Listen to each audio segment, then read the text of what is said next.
Assalamu alaikum everyone. Hope you all are doing well. So this is me Mohammed Ibrahim, your tutor for CSWIP 3.1 course. So आज हमारा topic होगा weld repairs and residual stresses and distortion. Let's talk about weld repair first. So what is a weld repair?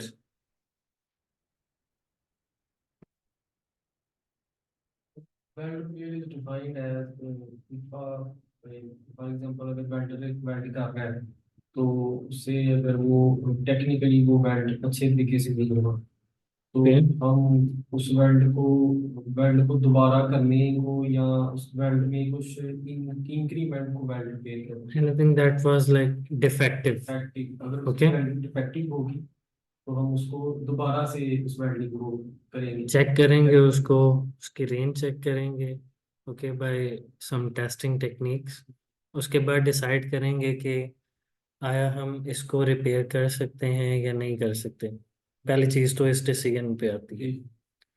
तो अगर वो with in range है और आपकी cost को भी कवर कर रहा है तो फिर हम जाएंगे रिपेयर की तरफ। तो weld repair can be relatively straight forward activity, लेकिन बाज़ औक़ात ये बहुत कॉम्प्लेक्स भी हो जाती है और डिफरेंट इंजीनियरिंग डिसिप्लिन्स भी इन्वॉल्व करने पड़ते हैं आपको for a successful outcome. So analysis of a defect type may be carried out by QC department to discover the likely reason for their occurrence. सबसे पहले तो उसकी जड़ को तलाशा जाता है ना कि आया ये डिफेक्ट अगर आया है या रिपेयर लगना है तो लगना क्यों है, क्या कॉज क्या बना इसका, राइट। सो हमें किन किन चीज़ों को देखना होता है इसमें। सबसे पहली चीज़, is welding the best method of repair. Welding करके ही रिपेयर लगेगा या जो रिपेयर आ रहा है वो जिस तरह के पहले रिपेयर थे उन्हीं की तरह है। कंपोजिशन या वेल्डेबिलिटी क्या है आपके बेस मेटल की। स्ट्रेंथ आपको किस तरह की रिक्वायर अपने रिपेयर से, क्या वो प्री हीट को टॉलरेट करेगा। हीट अफेक्टेड जोन की हार्डनिंग या सॉफ्टनिंग का उस पर क्या इफेक्ट है। Is PWHD necessary and practicable. This is a very important point जी कि आया PWHD ज़रूरी है या नहीं, और उससे भी पहले कि वहाँ पे हो सकती है या नहीं। एक्सेस की लिमिटेशन है, जी अगर एक्सेस की लिमिटेशन है तो फिर हम वहाँ पे नहीं कर सकते। ओके, अगर एक्सेस होगी तो तब की जा सकती है। तो will fatigue resistance of repair be adequate, क्या उसकी फटीग रेजिस्टेंस इतनी अच्छी होगी। Will the repair resistance environment, अपने इन्वायरमेंट को रेजिस्ट कर सकेगा या नहीं। And can the repair be inspected and tested, फिर हम उसकी टेस्टिंग वगैरह कर सकते हैं या नहीं कर सकते। सो प्रॉब्लम्स कहाँ पे होती हैं। प्रॉब्लम सबसे बड़ी है हीट फ्रॉम वेल्डिंग में इफेक्ट डायमेंशनल स्टेबिलिटी, राइट। जी सर तो रिपेयर्ड असेंबली की अगर डायमेंशनल स्टेबिलिटी जो है वो इफेक्ट हो जाती है तो वो भी डिस्टर्बेंस। हीट की वजह से यील्ड स्ट्रेंथ डाउन आना शुरू हो जाती है तो डेंजर ऑफ कोलैप्स है। तो जब रिपेयर लगता है तो उस पर सपोर्ट्स होती हैं। ओके, तो filler material used on dissimilar weld में लीड टू गैल्वेनिक करोजन। अब करोजन होना शुरू हो जाती है, वाई, बिकॉज पोटेंशियल डिफरेंस आ जाता है दो मेटल्स में, एक ज़्यादा रिएक्टिव है एक नोबल है, तो उनमें गैल्वेनिक सेल डेवलप हो जाता है। लोकल प्री हीट में include residual stresses. Local pre heat भी अगर करेंगे तो नॉन यूनिफॉर्म स्ट्रेसेस आएंगी। और जो आपकी वेल्ड मेटल की कॉस्ट है जो आप लगाते हैं like during a weld joint repair, ये रीच कर जाती है up to 10 times the original weld metal cost. जितनी आपकी ओरिजिनल वेल्ड मेटल की कॉस्ट है उससे 10 गुना ज़्यादा बढ़ जाती है, बिकॉज उसमें काफ़ी ज़्यादा चीज़ें आ जाती हैं, इंस्पेक्शन आ जाती है, थर्ड पार्टी इंस्पेक्टर्स होते हैं, उनकी पेमेंट्स होती हैं, इक्विपमेंट्स हैं, ठीक है, इंस्पेक्शन है, इजाफी टेस्टिंग्स हैं। ओके, तो वो कॉस्ट काफ़ी ज़्यादा बढ़ जाती है फिर। सो रिपेयर लगाने के लिए सबसे पहले आप क्लीन करेंगे रिपेयर एरिया, रिमूव करेंगे किसी किस्म का पेंट या कोई ग्रीस होगी, डिटेल्ड असेसमेंट होगी, और इसमें आप नॉन डिस्ट्रक्टिव एग्जामिनेशन मेथड्स को यूज़ करते हैं। जब एक दफ़ा एस्टेब्लिश हो गया, पता चल गया कि यहाँ पे है, उसके बाद excavation site must be clearly identified and marked out. उसको अच्छे से आपने मार्क आउट कर लेना है, और उसके बाद एक्सकेवेशन प्रोसीजर भी रिक्वायर होगा। लाइक आप उसको ग्राइंडिंग करते हो, प्री हीट की रिक्वायरमेंट है या नहीं, आर्कियर गाउजिंग से कर रहे हो, किस तरह से करोगे, ये सारी चीज़ें आपको कंसिडर करनी पड़ेंगी। Non destructive examination should be use to locate defect and confirm its removal. अब बार बार उसको रिमूव करोगे और चेक करोगे, मेक श्योर करोगे कि पूरा डिफेक्ट अंदर से निकल चुका है या नहीं निकला है, right. So a weld repair procedure or method statement with the appropriate welding process, consumable technique, controlled heat input and interpass temperatures etc. will need to be approved। तो ये सारी चीज़ें आपको, यानी पूरा का पूरा आपका वेल्ड रिपेयर का जो प्रोसीजर है वो अप्रूव्ड होना चाहिए, अनअप्रूव्ड नहीं यूज़ करेंगे। Weld repair may be used to improve weld profiles or extensive metal removal.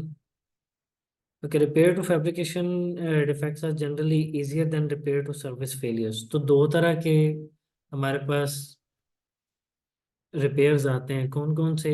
एक है जो प्रोडक्शन में आता है, और एक है जो इन सर्विस आता है। जी जी। ओके, मुझे बता सकते हो कि इनमें से ज़्यादा कॉम्प्लेक्स नेचर का कौन होगा, ड्यूरिंग प्रोडक्शन या इन सर्विस? इन सर्विस वाला। उसके रीज़न क्या है कि ड्यूरिंग प्रोडक्शन अभी उसकी असेंबलिंग वगैरह नहीं हुई है, कुछ नहीं हुआ है, तो उसको आप इजीली जिस पोजीशन पे आप लग रहे थे या जो प्रोसीजर आप फॉलो कर रहे थे, माइट पॉसिबल उसी प्रोसीजर पे आप दोबारा उसका रिपेयर लगा लो। लेकिन जब इन सर्विस होता है तो तब आपको नहीं पता कि जो कंपोनेंट आपने फ्लैट में वेल्ड किया अभी वो जाके ओवरहेड में लगा हो।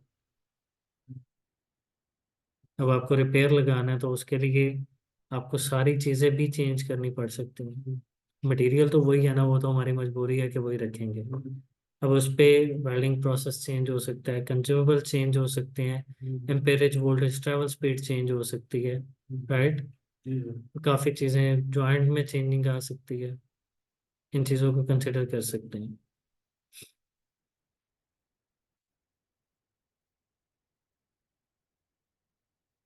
और जॉइंट में जो प्रिपरेशन है माइट पॉसिबल उसमें चेंजिंग आ सके जॉइंट के अंदर। ओके, जॉइंट मींस जॉइंट जिस शेप में लगा हुआ है वो तो उसी तरह से अटैचमेंट होगी उसकी। हाँ, प्रिपरेशन आप उससे अच्छी कर सकते हो। सही है। So main problem with repairing a weld is the maintenance of mechanical properties। Mechanical properties achieve होना ये मेन पार्ट होता है, कि जितनी आपको पहले स्ट्रेंथ मिली थी उसी तरह से आपको अगेन स्ट्रेंथ मिलनी चाहिए, वो क्वालिफाई करनी चाहिए। During the inspection of removed area prior to welding, the inspector must ensure that defects have been totally removed and the original joint profile has been maintained as close as possible। तो as close as possible भी अगर जितना original joint की strength थी वहां तक आ जाता है तो it is okay.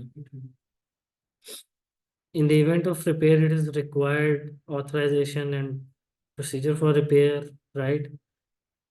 Work permit लेने पड़ते हैं आपको, लैंस वगैरह की फ्लशिंग के लिए, जो भी काम करना है उसके लिए आपको परमिट इशू करवाना पड़ता है। Removal of material and preparation for repair, then monitoring of repair weld, testing of repairs, visual कर लें या एनडीटी कर लें।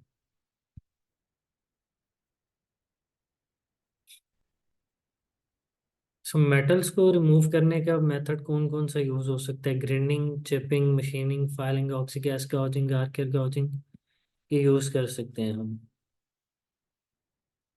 दो टाइप्स हैं, प्रोडक्शन है और इन सर्विस है। Production repairs are usually identified during production inspection। Evaluation of report is usually carried out by the welding inspector or entity operator। तो वेल्डिंग इंस्पेक्टर या एंटिटी ऑपरेटर इनकी रिपोर्ट्स को evaluate कर लेते हैं। सो अगर तो डिफेक्ट जो है वो सरफेस ब्रेकिंग है और फ्यूजन फेस पे आया तो प्रॉब्लम जो है वो क्रैकिंग या lack of side wall fusion हो सकती है। जी सर। अगर डिफेक्ट जो फाउंड हुआ है वो क्रैकिंग है तो कॉज मटेरियल या वेल्डिंग प्रोसीजर से हो सकता है। हम्म, अगर defect lack of side wall fusion है तो ये लैक ऑफ वेल्डर स्किल की वजह से होता है। जी सर। सो ये भी क्वेश्चन हो सकता है कि अगर क्रैकिंग है तो किसका मसला है, और अगर lack of side wall fusion है तो किसका मसला है। अगर क्रैकिंग है तो मटेरियल या वेल्डिंग प्रोसीजर, हम्म, अगर lack of side wall fusion है तो welder. Lack of skill of welder. So in this particular case, as the defect is open to surface, तो आप MPI या डाइपेनेट्रेंट कर सकते हैं टू गेज द लेंथ, और UT यूज कर सकते हैं to gauge the depth. Okay.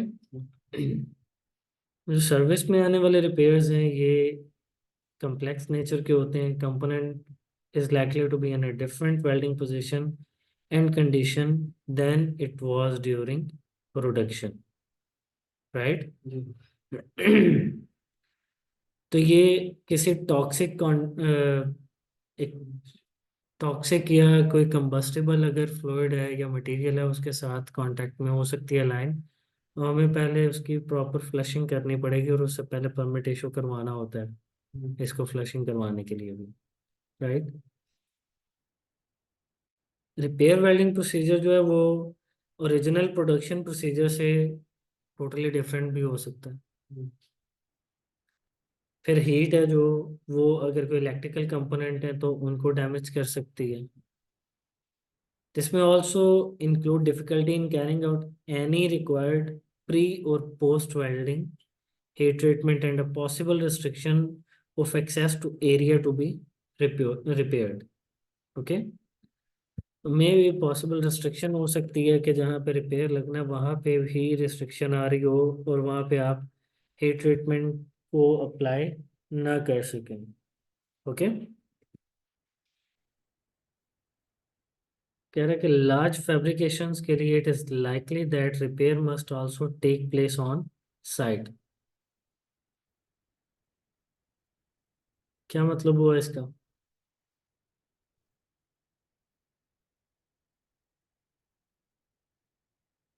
तो he saying that large fabrications के लिए repair must take place on site, site पे ही आ जाना चाहिए, and without a shutdown of operations which may bring other element that need to be considered।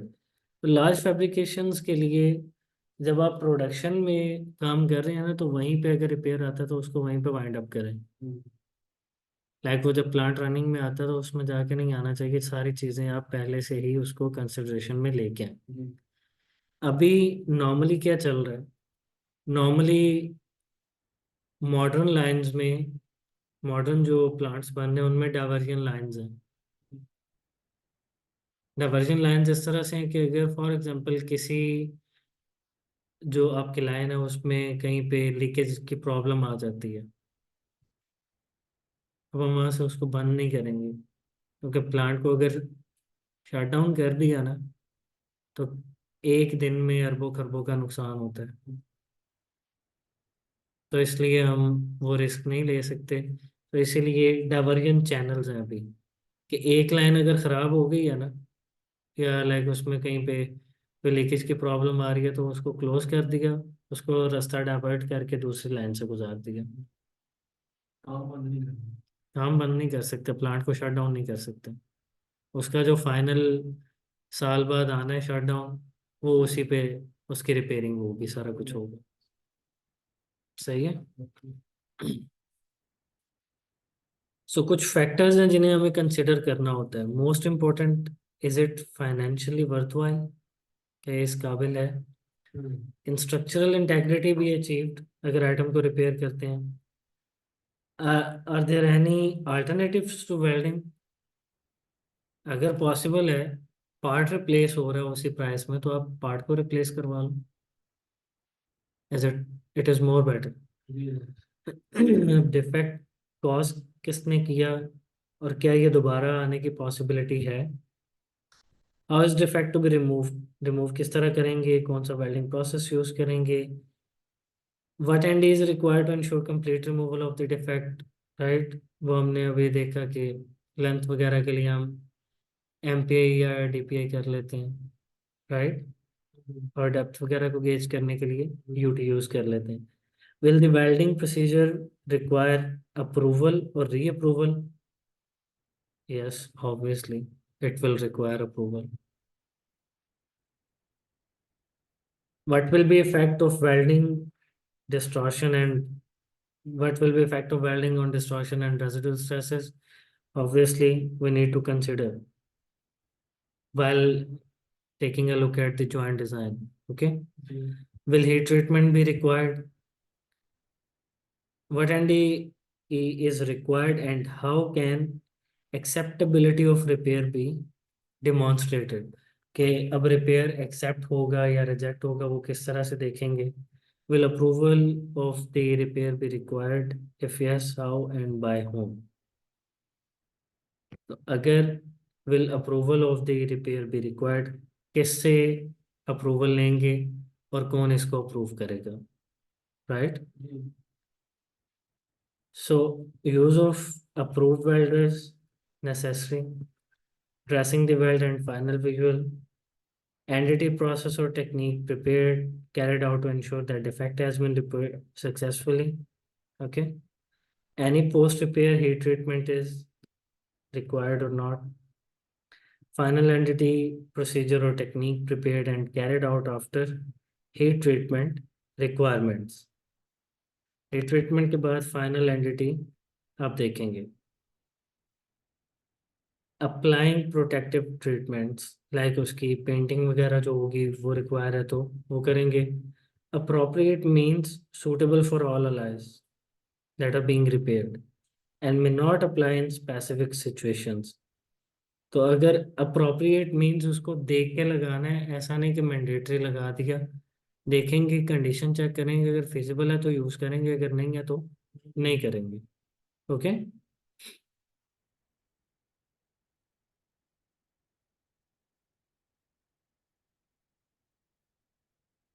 Sir repair का procedure कौन बनाएगा?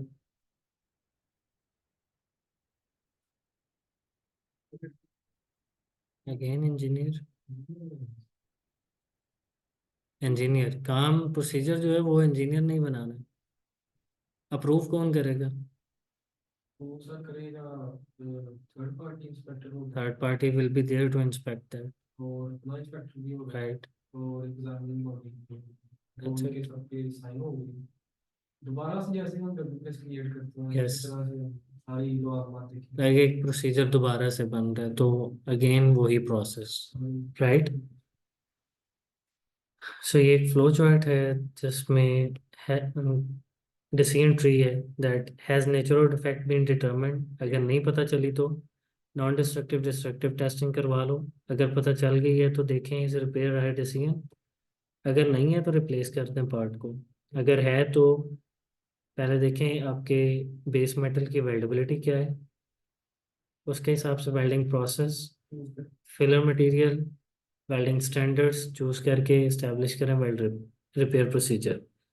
अब अगली चीज़ आ जाती है वेल्डर क्वालिफाइड है या नहीं। अगर नहीं है तो ट्रेन करें, क्वालिफाई करवाएं और उससे इस्टेब्लिश करवाएं। फिर वो प्रिपेयर करवाएगा डिफेक्ट एरिया को, परफॉर्म करेगा वेल्ड रिपेयर और फिर होगी inspection. Has repair been successful? अगर नहीं है तो दो प्रॉब्लम हो सकती हैं, या प्रोसीजर की या वेल्डर की, जो भी है। Fix the problem, again perform the repair, inspect, if yes protect and return to the service। Okay. अच्छा मुझे ये बता सकते हैं कि नॉर्मली लाइक जब हम रिपेयर लगा रहे होते हैं इन सर्विस, तो how many times we can repair? हम कितनी दफा सर यानी कि एक दफा हमने रिपेयर लगाया फिर हम दोबारा चेक करेंगे। सर हम तब तक रिपेयर लगाएंगे जब तक वो हम तब तक वो ठीक नहीं हो जाए नो, कि इसकी एक ही जगह में एक ही जगह ये बुनियादी बात है। Same material thickness, same welding position पे टेस्ट पीस ले लिए जाते हैं, कट कर लिए जाते हैं। जी ओके। फिर उन पे उसी पोजीशन में वेल्डिंग करवाई जाती है। ठीक है। वेल्डिंग करवा के उनको टेस्ट किया जाता है कि वो और आपकी रिक्वायर्ड मैकेनिकल प्रॉपर्टीज या जो आपको जॉइंट से स्ट्रेंथ रिक्वायर है वो अचीव करवा रहे हैं या नहीं करवा रहे हैं। प्रोडक्शन वेल्डिंग से पहले हम उनको ऐसे ट्रेन कर सकते हैं। ऑब्वियसली हमें करना पड़ेगा, क्योंकि अगर आप जो इन सर्विस एक कंपोनेंट है, जी जी आप उसकी एक्सकेवेशन आपने कर दी, जी निकाल दिया उसको, जी बार बार अगर आप वहाँ पे वेल्डिंग करते जाओगे आपके मटेरियल की स्ट्रेंथ रिड्यूस हो जाएगी, उसकी यील्ड ड्रॉप कर जाएगी, बिकॉज हीट की वजह से मेटलर्जिकली इफेक्ट हो जाएगा वो। जी तो उसके लिए फिर हम क्या करते हैं, सेपरेटली मटेरियल लेते हैं। Same okay, process same process same. जो कि आपने अप्लाई करना है उधर, उसी तरह से उसको बार बार वही वाला PWPS बना के बार बार चेंजिंग करके चेक करते हैं जब तक कि आपको आपकी रिक्वायर्ड स्ट्रेंथ अचीव नहीं हो जाती। तो जिस प्रोसेस से या जिस टेक्निक पे जाके आपको वो अचीव होंगी, फिर फाइनल रिपेयर जो है वो वहां पे लगेगा, और वो वन टाइम रिपेयर लगाते हैं। ओके, ठीक हो। सो ये आपको दिखा रहा है इस तरह से वेल रिपेयर है। साइड से अगर आप देखोगे तो आपको इस तरह से नजर आएगा, अगर आप प्लेन व्यू देखते हैं, यानी अगर आप टॉप से देखते हैं तो आपको इस तरह से लाइन नजर आ जाएगी जहाँ पे वो एक्सकेवेशन होनी है। अब एक्सकेवेशन हम किस तरह से करते हैं, किस शेप में हम बनाते हैं। साइड व्यू सर इफेक्ट की, ये जो जिसे वो बोल रहे हैं कि नहीं, मैं ये कह रहा हूँ कि जब आपने, आपको पता चल गया कि यहाँ पे रिपेयर लगना है, जी यहाँ पे डिफेक्ट है, आपने उस हिस्से को खाली किया, एक्सकेवेट किया, निकाल दिया उसके अंदर से, ठीक है। अब मुझे ये बताओ कि इस एक्सकेवेशन को किस शेप में किया जाता है, क्या ये चौरस होती है, लाइक इसके किनारे होते हैं, या फिर राउंड शेप है। यहाँ पर तो ये बी टाइप बनाई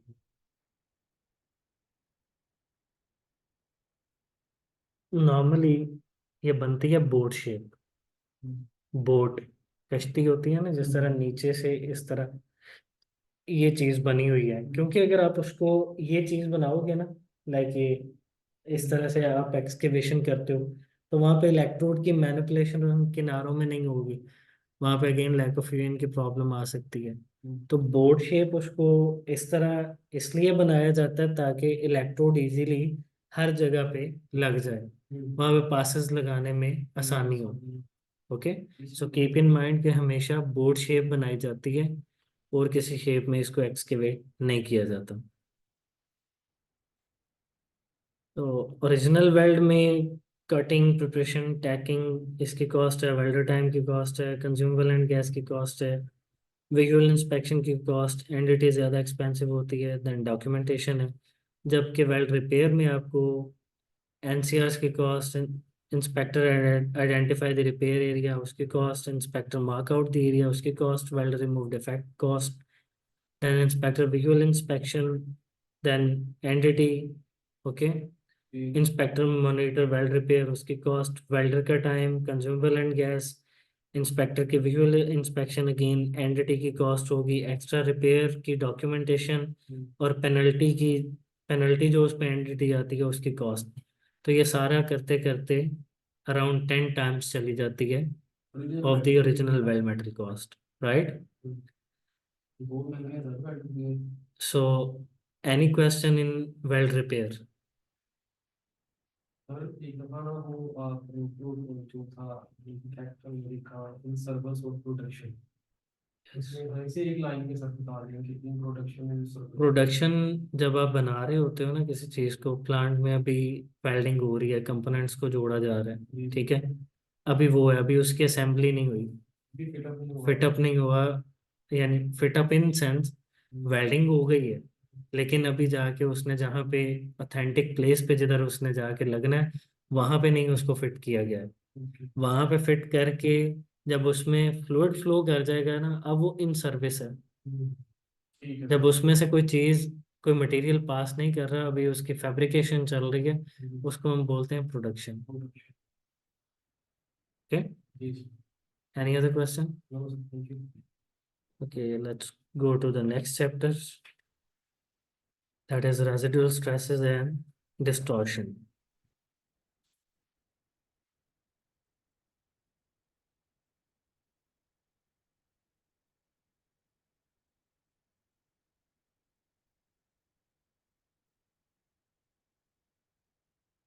So what is difference between stress and distortion?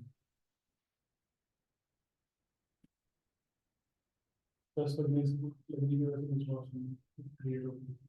Okay, but what is the main difference between these?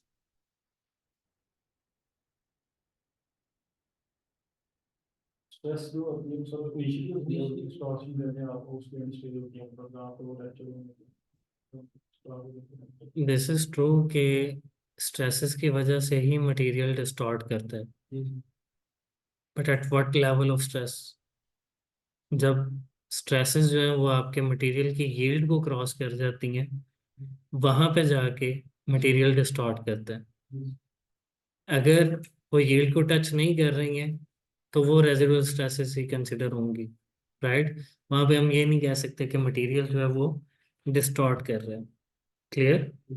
Distortion कब आएगी? जब वो आपके मटेरियल की यील्ड को क्रॉस कर जाएगा। ओके,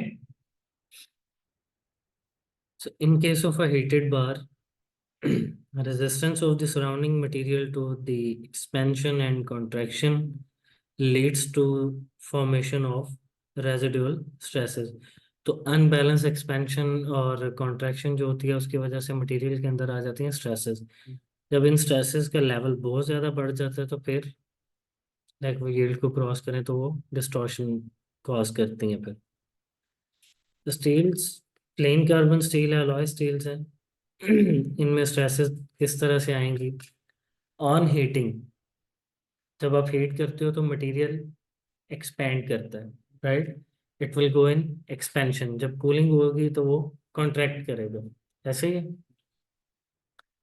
अब अगर मैं अपने मटेरियल को एक साइड से रिस्ट्रिक्ट कर देता हूँ, एक साइड ओपन छोड़ दी मैंने, अब क्या होगा?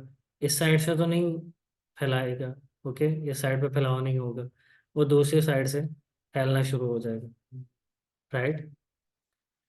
अगर मैं इसको दोनों साइड से जकड़ दूं, दोनों साइड से ही मैंने रिस्ट्रेन कर दिया, अब क्या होगा? ना ये इधर निकल सकता है ना ये इधर निकल सकता है। ये क्या करेगा? अब ट्रांसवर्स डायरेक्शन देखेगा, राइट? आगे लॉन्गिट्यूडनल डायरेक्शन में फैल रहा था, सिकुड़ रहा था, अभी ये ट्रांसवर्स डायरेक्शन में, क्योंकि उसने किसी साइड पे तो निकलना है ना। अब सेंटर से वो डिस्टॉर्ट कर रहे हैं इस तरह से, राइट? जब कूलिंग होगी तो इसकी ये जो लेंथ है वो भी अपनी ओरिजिनल लेंथ से रिड्यूस होगी, क्योंकि उसका वो जो फैलाव था वो दूसरी डायरेक्शन में निकल गया। जो उसने एक्सपैंड होना था वो दूसरी डायरेक्शन में हो गया। अब ओरिजिनल लेंथ जो है वो रिड्यूस हो जाएगी। लेकिन सर जब वो कॉन्टैक्ट होगा तो वो ट्रांसफर डायरेक्शन में होना चाहिए ना। नहीं, हमने रेस्ट्रेंट सिर्फ कंट्रैक्शन अभी वाले वो बनाएंगे। जब फैलता है, जी एक्सपेंशन होती है तो वो सभी डायरेक्शंस में जाती है, जी ऐसे ठीक है? जब कॉन्ट्रैक्शन होगी तो वो भी सभी डायरेक्शन में होगी। सभी अगर वो ट्रांसवर्स डायरेक्शन से भी कॉन्ट्रैक्ट करता है तो तब भी मॉलिक्यूल्स ने अब पैक तो होना है ना दोबारा। जी होने तो ऑब्वियसली वो जब रिड्यूस होते होते आएंगे तो थोड़ी सी लेंथ कम हो जाएगी उसकी। पहले से लाऊंगे। जैसे वो फैला था, अब अगेन उसकी लेंथ जो है वो रिड्यूस होगी, लेकिन वो जो बिकॉज जो पहले उसने लेंथ में फैलना था, अब रिस्ट्रेन करने की वजह से वो ट्रांसवर्स डायरेक्शन में चला गया ना। अब मॉलिक्यूल्स की अरेंजमेंट तो उधर चली गई। हाँ वो चलेगी तो अब जब कॉम्पैक्टनेस होगी, जब कॉन्ट्रैक्शन होगी, वो सिकुड़ेगा ना। जगह खाली तो होगी। वो जगह जो एक्सपेंशन में गई हुई है, जब वो पैकिंग होगी दोबारा क्लोज आएंगे मॉलिक्यूल्स ऑन कॉन्ट्रैक्शन, तो वो क्या होगा? उसकी ओरिजिनल लेंथ जो है वो रिड्यूस होना शुरू हो जाएगी। Okay, so ambient temperature over here to 400 degrees Celsius, cool with restraint. So resistance of surrounding material to expansion and contraction lead to formation of residual stresses. So hot weld जब होता है तो वो expansion में इस तरह से show हो रहा है। कोल्ड वेल्ड बाज का अनफ्यूज्ड है। Why? Due to low heat input, उसकी फ्यूजन नहीं हुई प्रॉपर। अगर फ्यूज होगा तो हर डायरेक्शन में उसको स्ट्रेसेस आएंगी, राइट? सो जितना लेंथी आप वेल्ड करते जाएंगे टेंसाइल जोन उतना ज़्यादा हाई होता जाएगा, बढ़ता जाएगा, राइट। सो लॉन्गिट्यूडनल रेजिडुअल स्ट्रेसेस, जो लॉन्गिट्यूडनल रेजिडुअल स्ट्रेसेस होती हैं आफ्टर वेल्डिंग, ये देख रहे हो कि टेंसाइल जोन की वजह से ये स्ट्रेसेस कहाँ तक जा रही हैं। Higher the heat input, wider the tensile zone, जितना ज़्यादा आप उसको हीट प्रोवाइड करोगे उतनी ज़्यादा मटेरियल के अंदर टेंशन आएगी, स्ट्रेसेस आएंगी। तो फिर इन्हीं पीक रेजिडुअल स्ट्रेसेस को कम करने के लिए हम क्या करते हैं, PWHT करवाते हैं। तो after PWHT peak residual stresses जो है वो आपके क्वार्टर से भी कम हो जाती हैं, राइट। जी जी। Peak residual stresses less than a quarter of its initial. Initial level. Clear. अब ये स्ट्रेसेस इतनी अनडिजायरेबल क्यों हैं, because they lead to distortion. इनकी वजह से डिस्टॉर्शन आती है, डायमेंशनल स्टेबिलिटी बिगड़ती है, इनकी वजह से ब्रिटल फ्रैक्चर आ सकता है, राइट।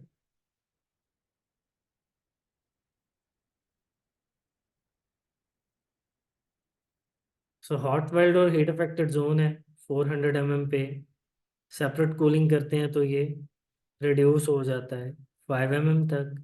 और अगर कंबाइंड कूलिंग करते हैं तो आपके मेंबर की जो लेंथ है ओरिजिनल, वहाँ से ये थोड़ा सा कॉम्पैक्ट हो जाता है, सिकुड़ जाता है। तो वहाँ पे लेंथ में थोड़ी सी रिडक्शन आ जाती है, लाइक 1-2 mm तक। Combined cooling. जी। जब भी आप सिंगल साइडेड वेल्डिंग करते हो, एक पास डिपॉजिट करोगे तो थोड़ा सा डिस्टॉर्ट करेगा, दो और कर दिए मजीद करेगा, तीन और कर दिए और करेगा। तो उसकी बजाय फिर हम जॉइंट डिज़ाइन ऐसा बनाते हैं, जॉइंट डिज़ाइन में आपकी जो प्रिपरेशन है वो इस तरह से बनाई जाती है ताकि स्ट्रेसेस का लेवल मिनिमाइज रहे। जब बैलेंस वेल्डिंग होगी तो उसमें क्या चीज़ आएगी, डिस्टॉर्शन नहीं आएगी। ओके।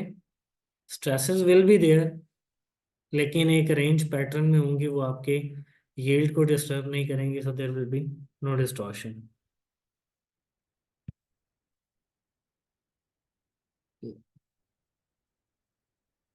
सो इससे बचने के लिए, डिस्टॉर्शन से बचने के लिए हम क्या करते हैं, use of fully welded strong bags. Strong bags को यूज कर लिया जाता है वेल्ड करके, राइट। जी सर। या फिर टैकिंग कर ली जाती है, टैकिंग करने के बाद आप इजीली अपने मेंबर्स पे like back step welding technique use कर लो, राइट। अब इसमें ये टेक्निक देख लो टैक वेल्डिंग की। Tack weld straight through to end of joint, ends पे आप टैकिंग कर लो, tack weld one end then use back step technique for tacking the rest of the joint. Okay. या फिर सेंटर से उसको टैग कर लो और उसके बाद back step welding technique use कर लो। ओके। डिस्टॉर्शन को इफेक्ट जो फैक्टर्स करते हैं उसमें पेरेंट मटेरियल की प्रॉपर्टीज हैं, amount of strain, joint design, fit up and welding sequence. Parent material की प्रॉपर्टीज में थर्मल एक्सपेंशन है, जितना ज्यादा फैलाव होगा उतनी ज्यादा स्ट्रेसेस आएंगी। यील्ड स्ट्रेंथ जितनी हाई वैल्यू उतनी ज्यादा stresses. Yes. And thermal conductivity, ये जिसकी लो है उसमें स्ट्रेसेस का लेवल लो रहेगा। तो इससे एक चीज क्लियर हो जाती है ना कि जिस भी मटेरियल की थर्मल एक्सपेंशन कोफिशिएंट ज्यादा है उसकी थर्मल कंडक्टिविटी पुअर है, राइट। सो इसके रिलेटेड भी क्वेश्चन कर सकते हैं, बोला है कि अगर एक मटेरियल है उसकी थर्मल कंडक्टिविटी पुअर है तो बताएं उसका coefficient of thermal expansion large होगा या लेस होगा, राइट। इसी को उल्ट करके भी क्वेश्चन हो सकता है। So keep in mind, joint design में वेल्ड मेटल का वॉल्यूम, वेल्ड मेटल का वॉल्यूम जितना ज्यादा रखेंगे उतने नंबर ऑफ पासेस लगाने पड़ेंगे, but versus field, single versus double use कर लें। बट में ज़्यादा होता है, फिलेट में कम है, सिंगल में ज़्यादा होता है, डबल में कम है। तो यहाँ से आप बच सकते हैं। अमाउंट ऑफ स्ट्रेन अगर ज़्यादा करेंगे, लाइक अगर ज़्यादा थिकनेस है, तो वैसे ही मटेरियल की डक्टिलिटी कम होती है, तो वहाँ पे स्ट्रेसेस के चांसेस ज़्यादा होते हैं। जितना इंक्रीज करेंगे स्ट्रेसेस का लेवल बढ़ेगा। High level of strain lead to high stresses, and pre heat में इंक्रीज लेवल ऑफ स्ट्रेसेस। बाज़ औक़ात आपकी प्री हीटिंग जो है वो भी लेवल ऑफ स्ट्रेसेस को इंक्रीज कर सकती है। हाउ? प्री हीटिंग अगर आप मैनुअल ऑपरेशन से करते हो तो उसमें भी लोकलाइज्ड मेथड है ना, तो उसमें नॉन यूनिफॉर्म स्ट्रेसेस आ जाएंगे, राइट। सो फिटअप अगर आप रूट गैप अपना इंक्रीज करते हो तो उसकी वजह से श्रिंकेज आएगी। सर रेस्ट्रेंट से हाई स्ट्रेसेस कैसे होंगे? रेस्ट्रेंट को हम यूज करते हैं इंट्रैक्शन से बचने के लिए। अगर हम हाँ, यहाँ बट अब देखो आपने रिस्ट्रिक्शन दी है उसको, हम्म, रिस्ट्रिक्शन दे रहे हो आप, उसकी मूवमेंट बिल्कुल भी नहीं है, तो उसमें स्ट्रेसेस ज़्यादा रिजाइड करेंगी as compared to the movable one. जितनी ज्यादा रिस्ट्रेन करते जाओगे, हमने अभी एक एग्जांपल पहले पढ़ी है कि एक साइड से रिस्ट्रेन करता हूँ तो वो दूसरी साइड से फैल जाएगा, लेकिन दोनों से करूंगा तो अब स्ट्रेसेस अंदर लॉक हो गए, ज्यादा स्ट्रेसेस इन ट्रैप हो गई। ओके, तो बहुत ज्यादा रिस्ट्रेन नहीं करना है मेंबर को। रिस्ट्रेन भी एक लिमिटेड हद तक कर सकते हैं। ओके, फिटअप रूट गैप अगर आप इंक्रीज करोगे तो श्रिंकेज आएगी, जिसकी वजह से स्ट्रेसेस हैं। वेल्डिंग सीक्वेंस में नंबर ऑफ पासेस हैं, जी जी जितने नंबर ऑफ पासेस बढ़ाएंगे, हर पास जो है वो टोटल कॉन्ट्रैक्शन में एडिशन करेगा, बिकॉज हर पास पे एक हीटिंग और कूलिंग साइकिल है, राइट। तो जितने हीटिंग कूलिंग साइकिल्स उतनी ज़्यादा स्ट्रेसेस। ट्रैवल स्पीड जितनी फास्ट रखेंगे लेस स्ट्रेसेस होंगी, जितनी लो रखेंगे हीट इनपुट बढ़ेगी, ज़्यादा स्ट्रेसेस आएंगी, क्योंकि टेंसाइल जोन आपका वाइड होता जाएगा। और बिल्डअप सीक्वेंस आप उसको सिंगल साइडेड कर रहे हो या डबल साइडेड कर रहे हो, तो double sided is always best to avoid distortion, right. Like जैसे यहाँ पे आप देख सकते हो, ये ब्रिजेस वगैरह में या फिर आपके जो शिप्स हैं, इनको वेल्ड करते हुए ये डिस्टॉर्शन आ जाती है। इसमें ट्रांसफर श्रिंकेज है that is producing the distortion.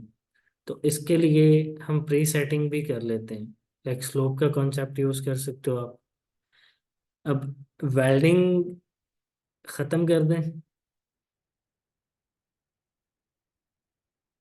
Welding खत्म कर दी तो इंस्पेक्टर्स की किल्लत हो जाएगी ना, तो हमें वेल्डिंग को खत्म नहीं करना है।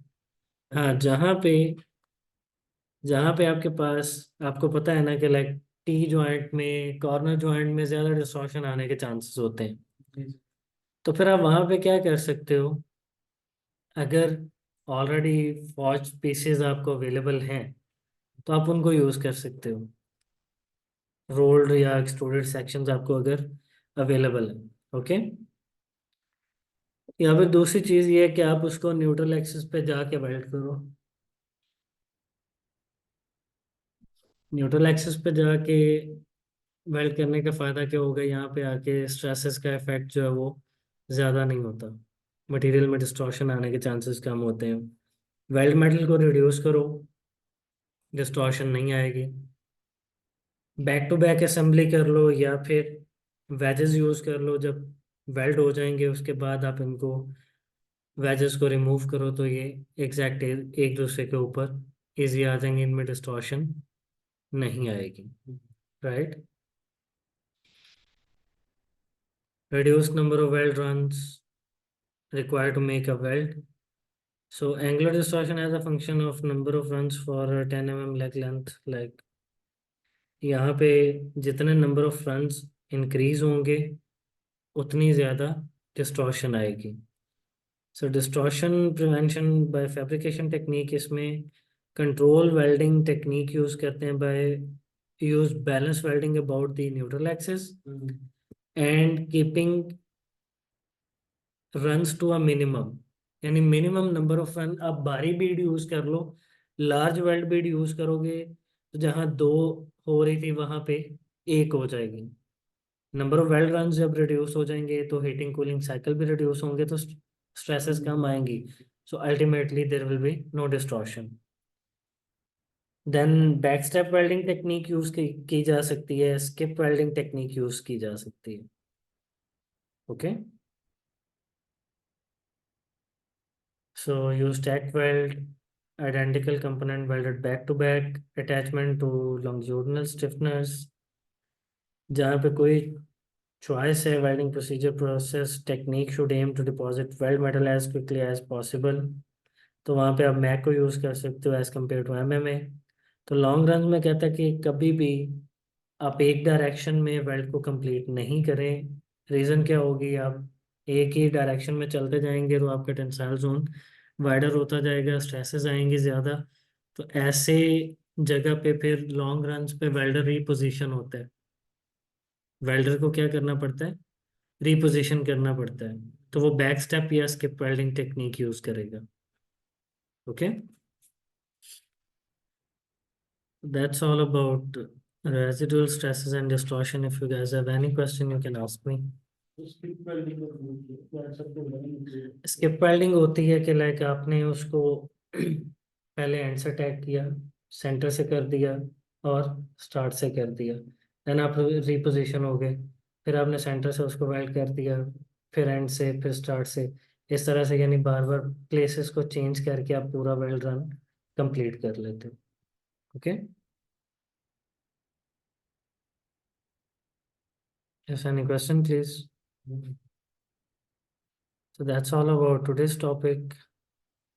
Next, we will cover heat treatment, welding safety, calibration and validation, and preheat. Okay.